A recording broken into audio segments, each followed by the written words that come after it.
reason why is I've been doing this about 25 years, so I have the experience, and I have the financing, and if you give it to me, I'll show you how to do the deal, and I'll connect you with my network. So in addition to showing you the ropes, you'll be able to leverage that 25 years worth of experience. And so really, it doesn't make any sense to give it to anybody else. I'm serious. And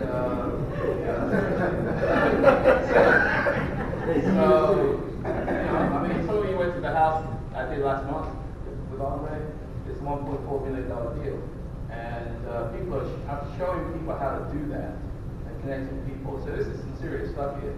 And if you want to get financial independence, the best way is to look over the shoulders of somebody who's actually doing it. And that's why if you do a deal or get the deal, you should give it to me. And so on. So it is what it is. 301-379-0357. 301-379-0357. My name is Joseph. Okay? Cool. It is what it is, right? Hi, everybody. My name is Howard Henderson. You're an investor-friendly realtor. Notice Joe tried to stay out of long and good because he wanted to be the last person. That happened this time. Anyway, I am a person that looks out for investors. And we have very long, we also do contracts, do searches. We continue to also have available lenders that can help you. So the number to know is 301-404-3456. It's a complete team. I'm Mr. Head. What's your name one more time? Howard Henderson. Thank you. All right, so before I bring Jason up, just a quick housekeeping thing. So if you haven't filled out the investor questionnaire, make sure you fill this out before you leave tonight. Hand it to Dawn. I'll leave it on the table outside. And then also, we only have 2 spots left in the mastermind group. So if you're interested, you have to apply. Fill out your name, email, and phone number, and I'll get you more information, details, and start the application process. So who has heard me talk about hotel investing before? Raise your hands. Okay, that's a good quarter of you. So at any rate, so in December, I closed on my first hotel deal with Jason. And Jason's been investing in hotels since 2007. And we look at markets across the country, markets that fit our extended stay hotel investing model. And so instead of having Jason do a hotel conference, unfortunately, since he was in the area being Columbus, Ohio, that he would just stop in tonight and actually go through a case study that we were going to present over the phone. So he's going to come up and go over the case study of the most recent deal. And we'll have time for people. I'm sorry. Yeah, I'm sorry. The floor is yours. Gonna mess it up, right? You're right.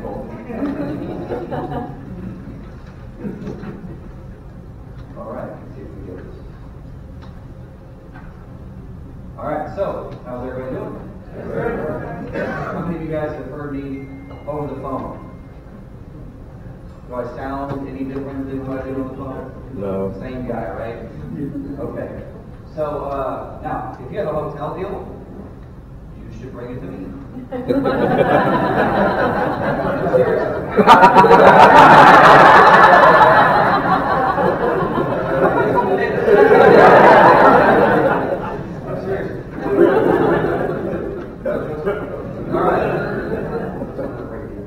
All right, so anyway, you guys okay with people in Texas?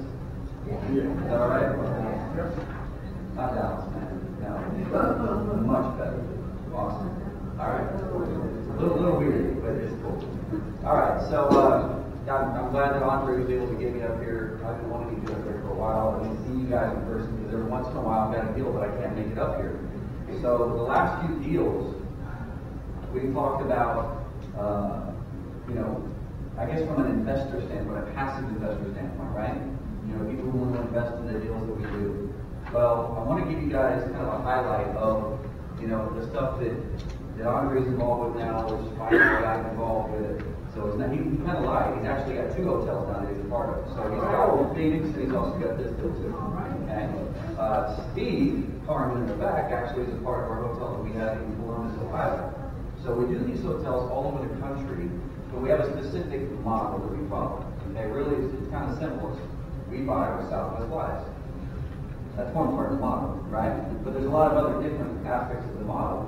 And one of them is that, you know, the thing that we like about it so much, you know, because I kind of started out a lot like everybody here, you know, doing 2 hours, right? But I was kind of tired of doing a deal and only getting $200 a month in cash flow, so that's why we kind of jumped into hotels. But not just any type of hotel. We actually came across a niche, which is extended stay. So we can buy these hotels using the same strategies that we use with residential, which is kind of cool. Except at the end of the day, instead of only making $200 in cash flow, we have the ability to make thousands of dollars in cash flow every single month. All right. So what I want to give you guys is an example of a hotel, and what's really cool about this property is the purchase price. I mean, because I heard some people in there about the houses price points of over $1 million. You know what we got this property for? 1.55.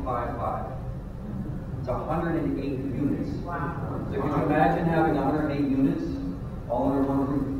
Now here's another cool part. My eviction process.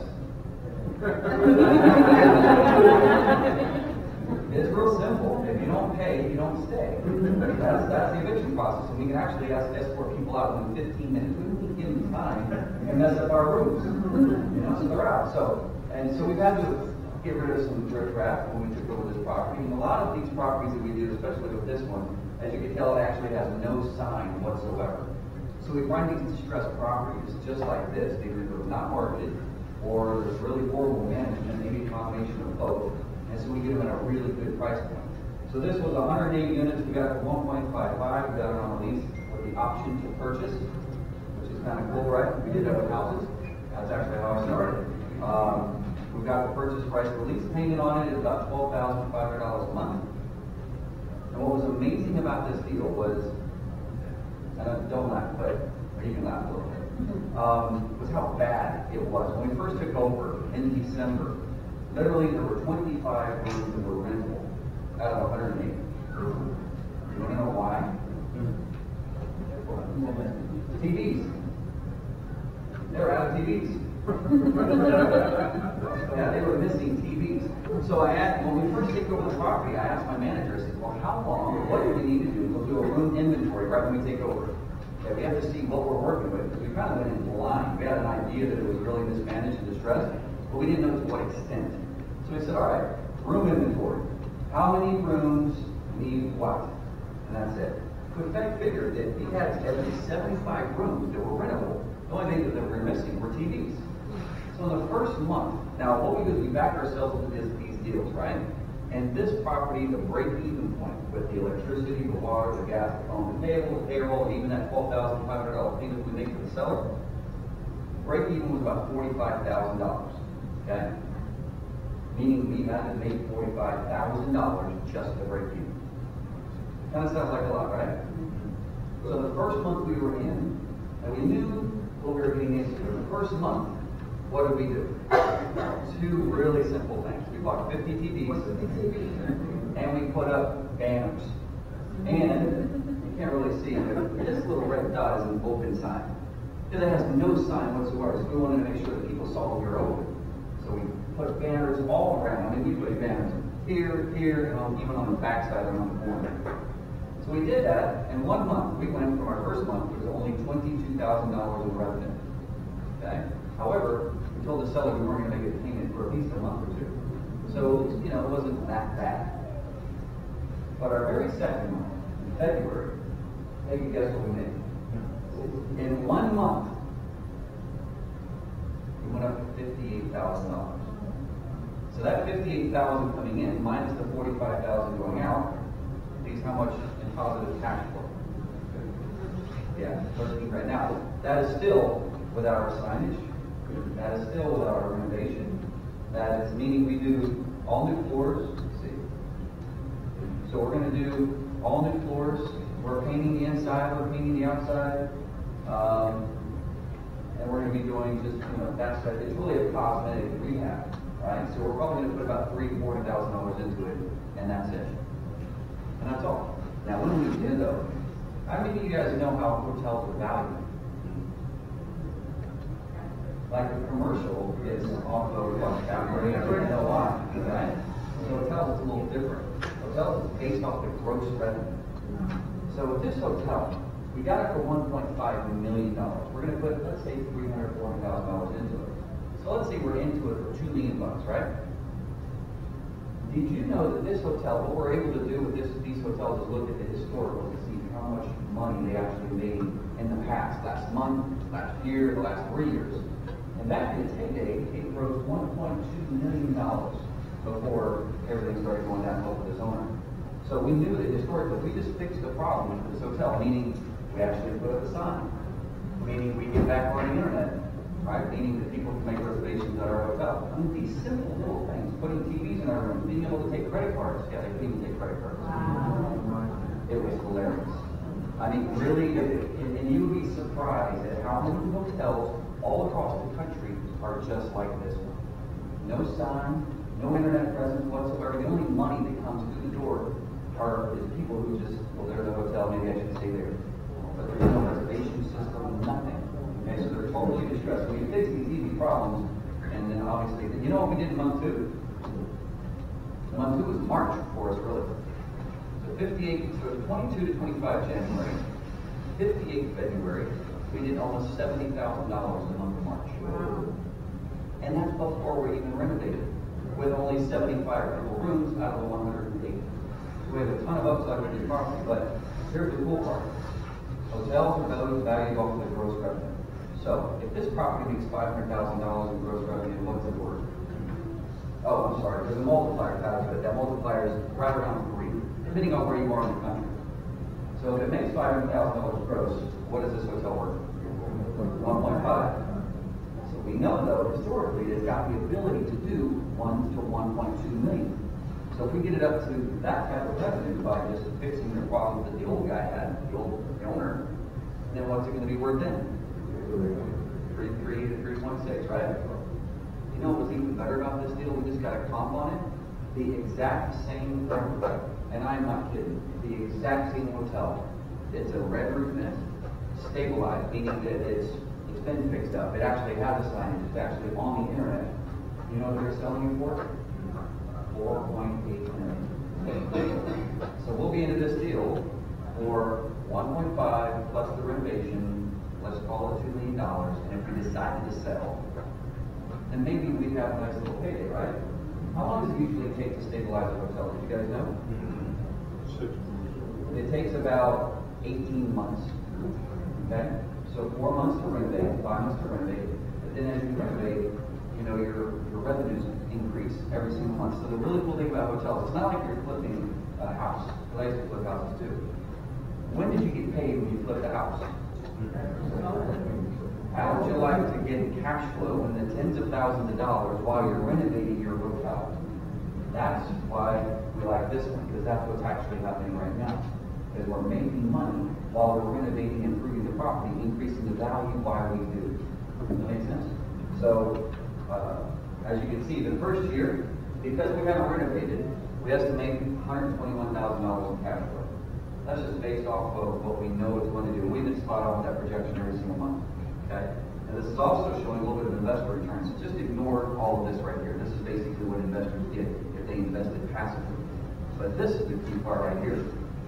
So after it's been renovated in 2018, we have a whole new year of new renovations. How much is 311,000 divided by 12? Does anybody have a calculator?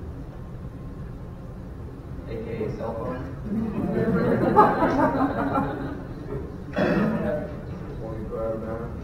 25 to 26,000, right? Okay. So that is what after this property has been completely turned around, meaning, our renovations, this is the type of renovation we would call a paint carpet reno, right? It's painting the exterior, it's painting the interior rooms, it's putting new vinyl plank flooring, Now, here's another thing we do with this property. We just ordered a furniture package for it, which is pretty cool. People usually wonder, where do you get the furniture from? We get our furniture from Liquidators, and you can get this furniture from brand new, Marriott's and MGM hotels and all that. We get their, basically they do what are called PIPs. Every 3 years they rotate their furniture. So we get their furniture that they rotate every 3 years, basically brand new high-end furniture for like $500 per room. So we even got the grand vanities for this hotel. So we were able to get the entire room, TVs, mattress, the box for everything for $500 per room. So that keeps our renovation costs down. So after we've completely renovated the property with brand new Marriott furniture from Atlanta, which we've already ordered, and we actually have a signage, and we fix all the problems, and we have phone systems, credit card machines, which we already have, and we've done everything. 2018, we're anticipating we'll have about $311,000 worth of net positive cash flow every single month. And how do we buy this property? With a lease option. A lease option. Okay? We can do lease options, we do seller financing, we do subject to, we do hard money, we do private money, we do syndication. There's not a single hotel deal that we can't put together. Okay? And it's based off the same exact stuff that you guys and what I have already done with houses. That's the difference. So, I'd love to answer any questions if you guys have any questions. Yes? Do you all have any plans on flagging the hotel?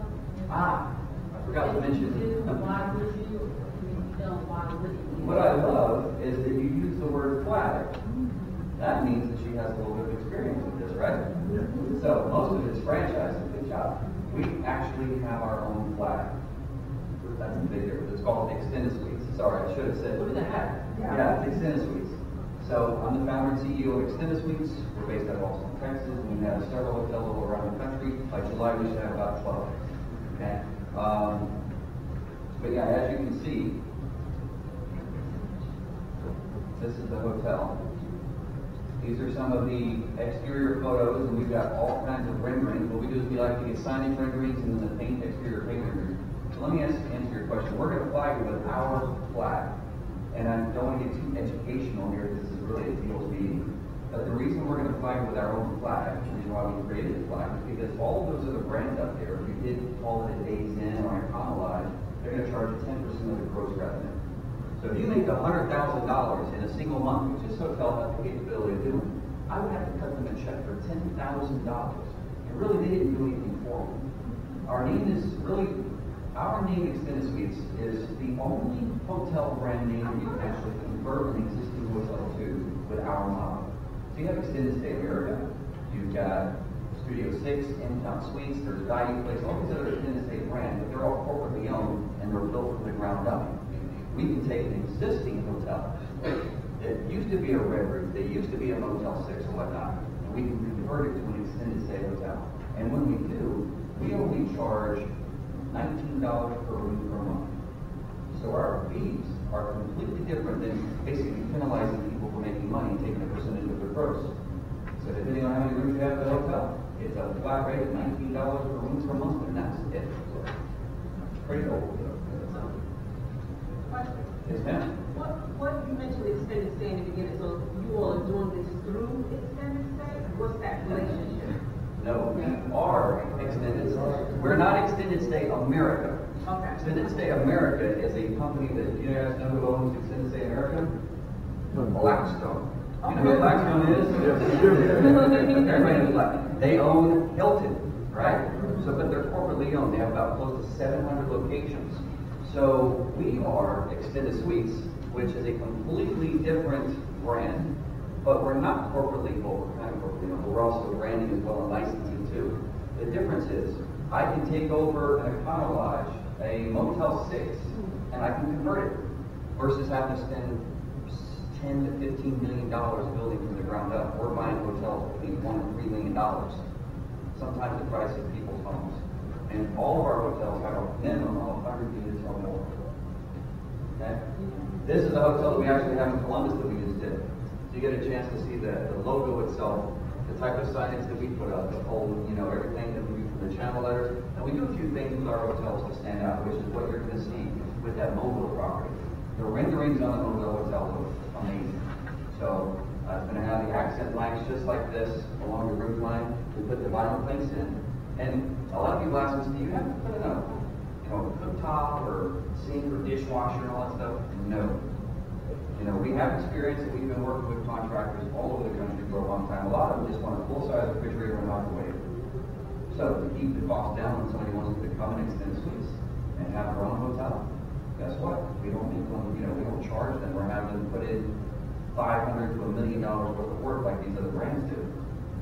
So we're able to keep the cost down completely. Any other questions? Good questions? Yes. So when you're looking to purchase hotels, are you only ones to purchase already on the market, off market, or A little bit of both. Yeah, a little bit of both. Sometimes we're finding properties that we've got a really good network around the country. We've been doing this for a long time, so people know our model. And so we have brokers that bring us deals all the time. We get referral deals all the time. We've even got banks, we've got hedge funds that bring us their properties that they just don't want. And we actually have people that do, there's a lot of different finding techniques when we go out looking for these deals. You'd be very, very surprised at how effective they are, because one of the cool things about it is we don't have the competition like apartments. Apartment complexes, there's tons of competition because you have those big time gurus that are out there putting 500 people in a room, teaching them how to do apartments, and they all go out and all fight for the same property. With us, completely different. Nobody else does exactly what we do and how we do it. Yes, ma'am. What's your overhead cost? Roughly 59% of your income. Now that does not include debt service tax. So there's an example that I would love to share with you guys, and I could probably share it with you. We're going to do something in Australia, and we're going to have a 3-hour training on Sunday, and from 9 until 12, right here. Andre's already stepped out, but I just want to make sure that that's. And we'll go into great detail about what the expenses are, what the actual income should be. And there's an amazing study that was done by a third-party company that just came out last month in a magazine about extended stay hotels. They are the recession-proof segment in hospitality. Right. Meaning they have gone down in the last 20 years.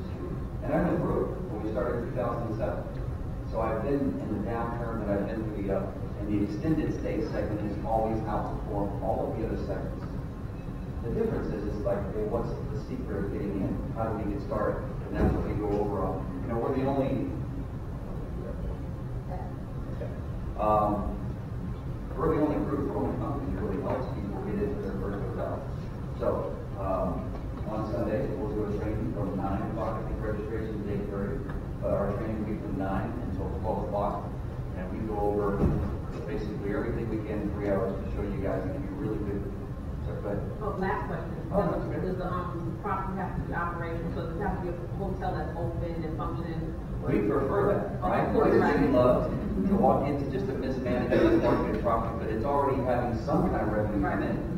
And it's a matter of, just like we did here at Mobile, not only do we know we'll expect to make $20,000 to $30,000 in cash flow, but we're going to be increasing the value. Right. And that's how a lot of the passive investors get involved too, because our passive investors get to participate in not only the cash flow, but they also get to participate in that back end equity, so that if we decide to sell, or even better, if we refi, and our passive investors get their money back, they still get to participate in the cash flow in perpetuity. And then they get to do it again on another deal, which is cool. Yes, sir. Is there a minimum number of beds that you are minimum? 100. Absolutely. He's a nice guy. You guys have